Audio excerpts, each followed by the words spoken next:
Hey everybody, so I'm doing this tutorial video for the 99 CBR 900. 95 through 99 is pretty much all the same to install a new clutch. So obviously you're going to start with removing your fairings. If you don't know how to do that, you shouldn't be doing your own clutch. So you're going to need to loosen your clutch cable first thing off the bat, run that screw all the way in, get as much slack on it, come down and remove the little pin from the lever that actually disengages your clutch. It's super easy. It's a little slot. You just push your finger right through. It'll drop right out. The next thing you're going to do is take off your clutch cover. It's really important to go through and remove all the bolts in a crisscross pattern. So you're just going to break the tension on them, move from top to bottom, side to side, all the way around until you get all the bolts off. I highly recommend buying a new clutch cover gasket. Uh, 99% of the time, the old one's gonna be ruined by the time you get it off. So just order new ones, 20 bucks. You can get it through any dealership. You shouldn't have any problems finding one whatsoever.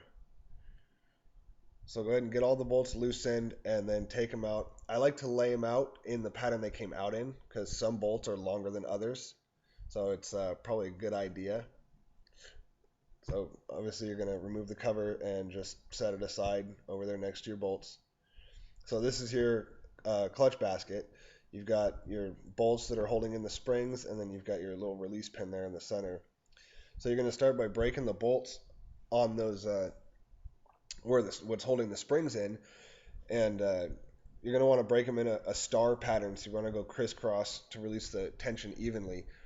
There is a tool that you can get that holds the clutch basket still from moving because it's going to want to spin, or you can just kind of use the old school trick of put it on there and give the back of the wrench a little pop, and you'll break the tension on. They're not torqued down very hard, so I would suggest saving your money on the tool that holds the clutch basket still.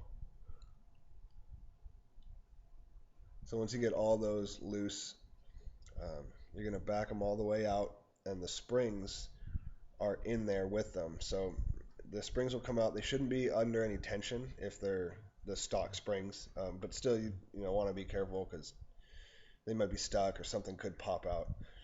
So you're going to go ahead and remove the cover to the clutch and do this really carefully because there is the pin there that you see um, that sticks in the middle, and there is a ball bearing joint inside in the middle there. So you're going to want to take a look and inspect those ball bearings, and you'll see how this pin slides in and it seats in real nice. Um, if that part is bad, the ball bearings are worn, it's not smooth, you're going to want to replace that. Mine was fine, so I didn't have to replace it, but I'm sure you could find that in your manual.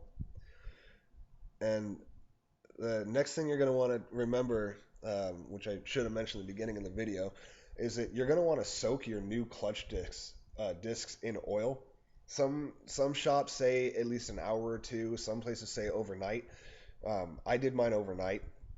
So the new fiber discs are sitting in a Ziploc bag, completely filled with oil, just like saturated, completely soaked in oil.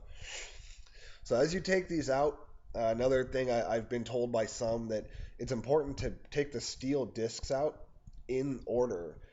So when you pull the discs out, you're going to pull out a friction disc and then your steel disc. And I set the discs off to the side in the order that they came out in so that I could reinstall them in the same order. Once again, this is one of those things I don't know if it's entirely necessary. Um, oh, there you can see my ruined clutch disc. The one that was causing me to slip had a nice big chunk taken out of it. Now, some people say that it's important to keep the steel discs in order. Others say it doesn't matter at all. Um, and to help you get those discs out, it helps if you have like a little magnet tool, one of the little wands or something, because some of the discs are pretty far back in there. So when you get them all out, you're going to see that there is a little spring, a little tiny like spring washer. It almost looks like a really big fat washer. And there's a seat. It's a two-part that sits in the back. I left the seat in the back because you don't need to bring it out. It's real thin. You can't miss it. It's at the very end. So you're going to make sure lay out all your parts. So those are my old springs. Chucked them. Got my new springs. I got a performance clutch, so the springs are a little bit stiffer, which is if you decide to do that, that's awesome. You do want to check and make sure that it fits with the factory steel plates, so that the stack height is going to be about the same. It's pretty important.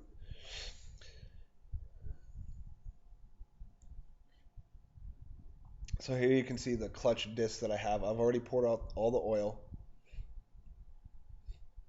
And when you take them out, you're going to see that the last disc that you should have taken out and the first disc that you're going to put in is going to be thinner than the rest. So it's going to have a little bit wider of an inside diameter. It's going to have a little skinny body.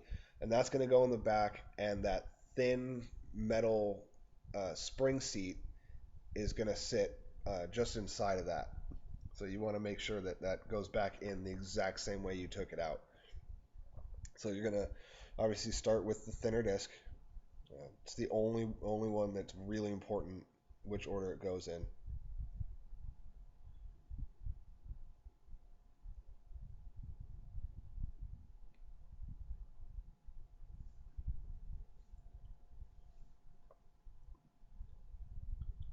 So after you get that spring, that little spring installed, get that slid all the way to the back, and you're going to start putting in your steel plates, and you're going to alternate steel, friction, until your entire stack is back inside the clutch basket.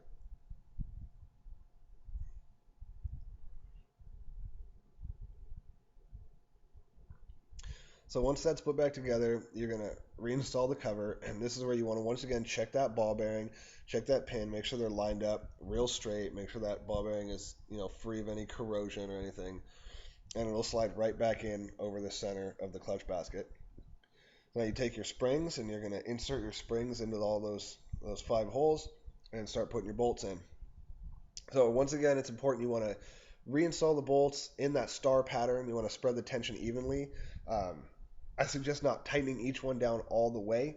Get it down snug. Leave a couple of turns left, space for each one to be put in, and then kind of make your way around in that star pattern and snug them all down at the very end.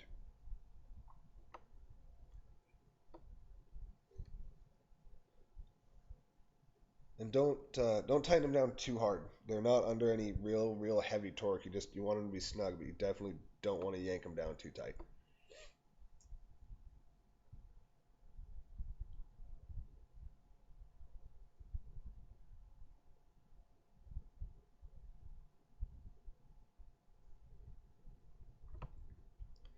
All right, well that's about the end of the video. I didn't have my gasket when I made the video, so get your new gasket, put your cover back on, make sure you refill your oil, and good luck. I hope this video helped.